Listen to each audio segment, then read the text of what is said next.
Bonjour tout le monde, aujourd'hui on se retrouve pour une vidéo où je vais vous parler d'un sujet qui m'énerve de plus en plus. Il s'agit en fait des remarques, que ça peut être du harcèlement, que beaucoup de personnes ont vécu ou sont en train de vivre.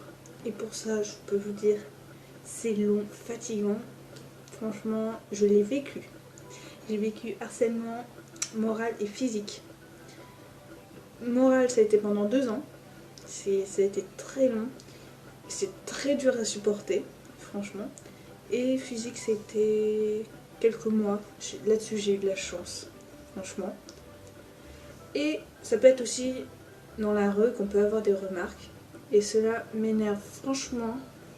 C'est que juste une petite phrase que vous dites à une personne, ça peut lui faire mal. En fait, elle y pense, et ça rentre dans sa tête. Et après, elle croit ce que vous avez dit. Et là, ça peut détruire sa vie, des trucs comme ça. Les remarques que les gens peuvent avoir avec les autres, on se le demande si c'est pas possible, c'est pas humain de faire ça. Il n'y a rien de bien. Les personnes qui font ça, ça leur apporte strictement rien. Les personnes qui sont victimes de ça, ça leur détruit leur vie. C'est pendant leur enfance, souvent en enfance. Pour moi, mon enfance n'a pas été heureuse, loin de là. Oui, d'accord, j'ai eu les 2 harcèlements, j'ai eu des problèmes de santé, et j'en ai toujours. Et oui, c'est pas pour ça qu'il faut, entre guillemets, m'exclure. Ça m'est arrivé en maternelle, on m'a mis dans un coin, les profs, on n'avait rien à faire de moi. Ils me mettaient dans un coin avec du travail, et c'est bon, en fait, voilà, fais ton truc et démarre-toi. Effectivement, j'étais pas, entre guillemets, normale. Et je vais revenir sur ce mot normal que les gens n'arrêtent pas de dire. Et c'est pas pour ça qu'il faut m'exclure. Je ne jouais pas avec les autres. Me laisser en fait tomber. Quand je suis arrivée au primaire, je me suis dit peut-être que ça va aller mieux. Hein. On ne sait jamais. En fait, non, pas du tout. Arrivée en CM2, là c'était harcèlement physique. Et là, ça a commencé à me détruire, ça a duré quelques mois, mais quelques jours suffit largement. Il n'y a pas pire. Et il peut avoir... après, ça a été le collège. Alors là, mon frère aussi a eu des problèmes. Il s'est fait un peu harceler. Collège. Et le collège, je trouve que pour moi, c'est mon avis personnel. Chacun a son avis là-dessus. Pour moi, c'est les pires années. De la 6e à la 3e, c'est les pires années. Là, il faut vraiment avoir les nerfs solides parce que sinon, on coule.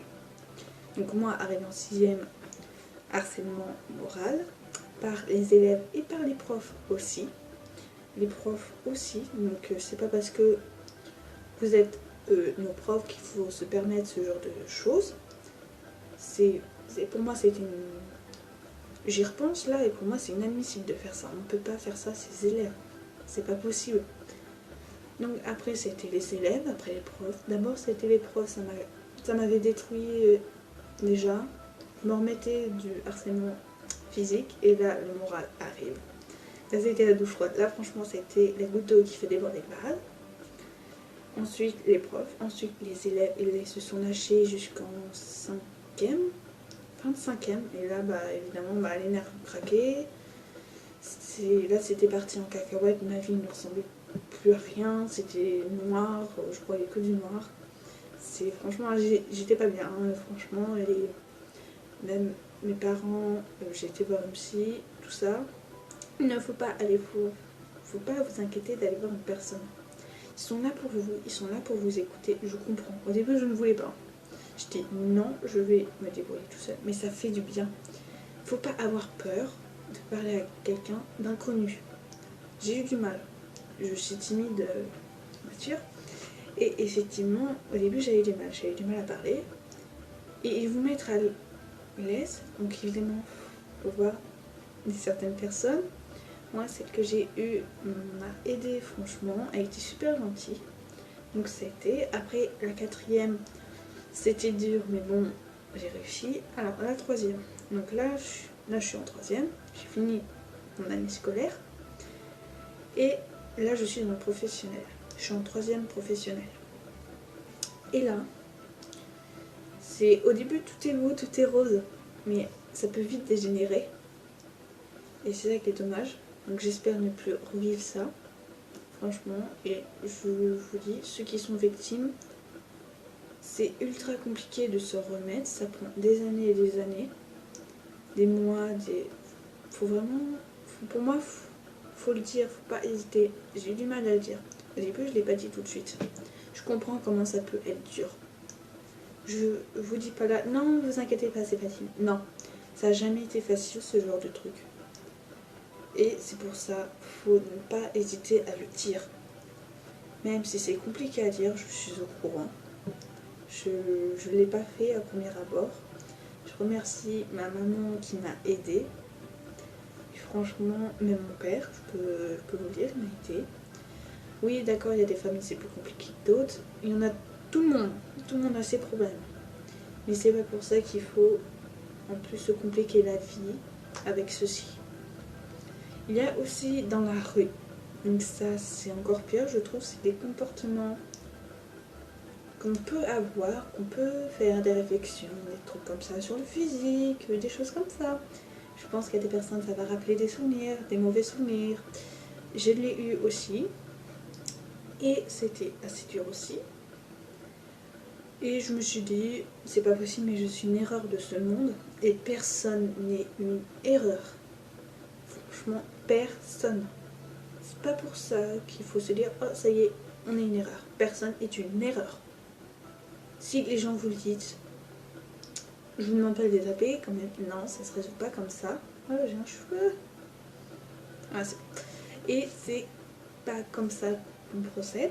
Ça aurait été génial, hein, ça pourrait sauver. Ça va juste vous calmer pendant quelques minutes et après ça va repartir. Ah, c'est pas possible ce cheveu. Et après c'est ça peut être... Oui, ça peut être des comportements, ça peut être tellement de choses qui peuvent être... Et ça m'énerve plus que tout. On peut avoir des problèmes de santé, de physique. Chaque personne est unique, à son comportement, à ses qualités, ses défauts. Tout le monde a des défauts, tout le monde a des qualités. Et pour moi, ils sont tous bien. Il n'y en a pas un qui est mauvais par rapport à l'autre. Tout le monde est égal. Et ça devrait être comme ça en fait, partout, d'être comme ça, d'être égal. C'est compliqué d'arrêter de se prendre le chou, carrément même de s'assumer soi-même, c'est compliqué, ça se fait pas tout de suite, ça se fait pas en claquant des doigts, ça serait beaucoup trop simple, ça prend des années et des années.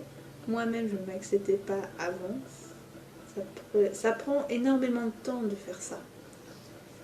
Et c'est au fur et à mesure qu'on va s'accepter, et il n'y a pas de recette à faire. Il n'y a pas de moyen, c'est chacun sa méthode, fait à ses préférences, et c'est tout. Je peux pas, personne peut vous guider, on peut vous guider par rapport à des choses pour aller mieux, mais c'est pas ça, ça va être pas un miracle. Un miracle, dans ce genre de truc, c'est pas possible, c'est non. Donc c'est pour ça les personnes qui font ça, arrêtez votre comportement stupide. Tellement stupide, ça ne sert à rien à part détruire la vie des autres. Et je trouve ça une stupidité absurde. Ça détruit la vie des autres. Et ça n'a aucun intérêt. Donc j'espère que cette vidéo vous a plu. On se retrouve pour une nouvelle vidéo. Bye!